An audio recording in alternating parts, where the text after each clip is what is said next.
Welcome to Bright Hope Creations. I'm Kara, and today we're getting inky with a non-traditional color palette for 3 Valentines. I'll be using Seriously Awesome, the Giant XOXO, Roar Flip Flop and the regular Roar, Giant Be My Valentine, Valentine Hearts Border, the large and small mini slimline stackables, lots of hearts background stencils. I have a sheet of Strathmore cold press watercolor paper and some distress inks. So the main distress inks I'll be using are Speckled Egg and Chipped Sapphire, but I'll also use Festive Berries and a little black soot as well. So right now I'm ink blending with a blender brush the Speckled Egg and the Chipped Sapphire. I wanted that Chipped Sapphire to be a little darker, so I put a base of black soot under it and then added back in some Chipped Sapphire. I used my die cut machine to cut out the largest of the mini slimline stackables and the Giant Be My Valentine, and I cut them out opposite. So there's light on the top and dark on the bottom of the panel, and dark on the top, light on the bottom of the Giant Be My Valentine. I smooshed down some ink, spritzed it with water, and started flicking it on the panel, but then I decided to get more dramatic and just dab the ink with my paintbrush all over. I wanted it darker on the bottom, and I didn't want anything too defined, so just coming in and I don't know, scribbling. It's pretty much just dabbing on that ink and then putting in little dots and some bigger dots, just getting it to come up into the center there.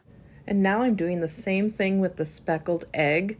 You can see I sped this up a little bit, but I wasn't sure about that Speckled Egg at first. It seemed too dull to me. I like brighter colors, and so I didn't really warm up to it at first, but then I started using it with some greens and decided I really liked it, and then thought, how would this work with the blues? And so that's how this color combination came together. I think that it's just a nice moody blend. I think it would be great for water or for a cloudy sky. In this case, I was going for a more masculine Valentine. All right, so I'm going to let those dry, set them aside, and clean off my workspace. And once it's dry, I'm going to pull out some white stencil paste. Now, this Lawn Fawn stencil paste is the consistency of marshmallow fluff. Have you ever had marshmallow fluff? As a kid, my grandma would make us peanut butter and marshmallow fluff sandwiches. Oh boy, we called them fluffer nutter sandwiches. Did anybody else do that? I don't know, maybe that was just my grandma. Well, as you could see, I blended that Speckled Egg ink in with that white stencil paste, and I'm just finding on this stencil a few hearts. I'm just going to put in a few on the bottom, finding a cluster that I think works well for that corner and spreading on that stencil paste. And it's very smooth, kind of like that marshmallow fluff, but pull that off, and I like that. So I'm going to put a few more hearts on the other side in the corner and then let that dry. And meanwhile, I die cut out the Giant Be My Valentine out of some fun foam. And I kept it in the outer part of the foam. It kind of keeps it in shape. So I put some glue on there and then added my paper die cut right on top. And once that's dry, I can take that out and set that aside. Now, my plan was to add the dinos from Roar and Roar Flip Flop onto this card, but I like that card just the way it was. And I wanted to keep that one simple, but I still wanted to use these dinosaurs. So I stamped them onto the watercolor paper. Now the jet black ink from Lawn Fawn, it works great for Copics, but it also is water safe. So I'm using my Distress inks again and painting in some color onto these guys. Now I'm using those same Distress inks. This is Chip Sapphire. I'm putting in a base layer first, kind of finding those shadows and just adding a little bit to them. Now I'm more comfortable with Copic markers. I use them more, so it's nice to get out of the comfort zone once in a while. And what I try not to do is treat them like Copic markers. That's typically what I do, is treat everything like it's the same medium. But I'm working at it. I'm working on just adding some color and then letting it dry and adding another layer. That's the nice thing about watercolor, is that you can get a lot of texture by giving it layers. I have some regular watercolor paint, but I like to use the Distress ink because now I have the color match as my blended background. I'll zoom in a little closer. You can see the colors mixing a bit and layering. And I'm trying to keep some white on the images so it looks more like I watercolored it, and I'm not trying to be too careful. I wanted to have those layers that aren't quite blending together. Some do, some don't. So that's what I'm trying to that's what I'm going for here anyway. Adding a little red as an accent color here kind of shows up where everything else is kind of blending together. Putting a little detail, some scales on his belly. And I'm just going back and forth. I'm going to continue adding layers until I'm happy with how they're ending up. I die cut them out with the coordinating dies and set them aside because now they need a background since I stole the other one away from them. So I'm putting water onto this panel. Again, this is the Strathmore watercolor paper. It's a cold press paper. And once I have that water on there, I'm coming back in with some ink and adding it to where I have the water, letting it just kind of blossom out there. I'm just dabbing one corner and the other until I'm happy with it. There is no rhyme or reason here, no right or wrong, which is the fun thing about making panels. And now I'm coming in with that speckled egg and coming over the Chip Sapphire with that. And I've sped this one up too. I just want to show you all of what I'm doing, but we'd be here a long time if we waited for everything to dry and then put on the next layer. So you're just seeing the sped up version of it. But coming in with the speckled egg, and then once that's dry, I'll come back with some more Chip Sapphire and I'll continue to pull it out towards the center of the panel. And this is, again, the largest of the mini slimline stackables. So this is a different technique than I used on the first panel. The first one, first I ink blended onto the paper, but then I wet down my ink and put that on the paper. So ink and water mixed onto dry paper.